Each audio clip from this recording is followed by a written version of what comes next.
In today's video, I'm going to talk about a reduction gear oil change. I want to be clear that I'm not a professional mechanic, so if you do anything from my videos, it's at your own risk. First off, if you plan on doing this yourself, I highly recommend checking out the video at the Random Technical Stuff channel first. It's what I used as a guide on how to do this myself. My video doesn't show a full tutorial on how to do it, but I give some extra details that weren't in that one. Keep in mind that I'm in Canada with a 2019, so maybe not everything in this video will be the same with your model. I had my reduction gear, as well as my traction motor, changed at 35,000 kilometers, and changed the fluid a year later at about 53,000 kilometers. I actually found it kind of hard to track down the proper oil, which is redline MTLV 70W75 GL4 gear oil.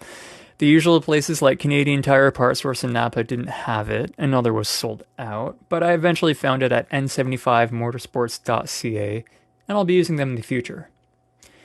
I bought two because it took a little bit over a quart. To get the oil in, you'll likely need a fluid extractor, syringe, pump sort of thing. Not sure what the technical term is, but the one I used sort of had like a Vaseline lubricant kind of thing inside, so I made sure to really give it a really good clean before pumping the stuff in because I didn't want to contaminate anything. I used an old sock as a rag and some paper towel to really get it nice and clean before doing all that. You might also want to get a magnetic drain plug to capture future metal shavings so it doesn't, keep flowing through the oil, damaging your gears. If you plan to keep doing it yourself, you might also like to get some additional crush washers. These are needed to make a perfect seal. So with my 2019 model, there were actually two plastic pieces of underbody that I had to remove to access the reduction gear drain and fill plugs. Removing just the front one wasn't enough. I could just barely get there, but I couldn't move the wrench.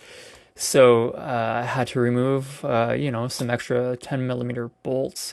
But I do believe that they made this piece of underbody go a little bit further back in the 2020-21 model years, but don't quote me on that. The stock drain plugs are 24 millimeters, but the new Votex ones that I got were 18 millimeters, so make sure to have both wrenches. When I was removing the 10 millimeter bolts for the plastic underbody, some of them actually sheared right off. They were very rusty. So just be aware that this could happen and maybe spray some lubricant like WD-40 or Jigaloo or something like that. If you find that, they're kind of like giving you a hard time. So good luck with that and hopefully they don't shear off. Luckily for me, it was every other one. So for now, the plastic's holding up, but be aware this could happen. And just like everybody else, once I got the oil out, it was very black and there was a metallic sheen to it. It shouldn't look that bad. The new stuff I put in was a nice transparent red fluid. So I will try again after winter to see, if it looks any better than the first time. If you found this helpful, please give it a thumbs up and subscribe to my channel. Thanks.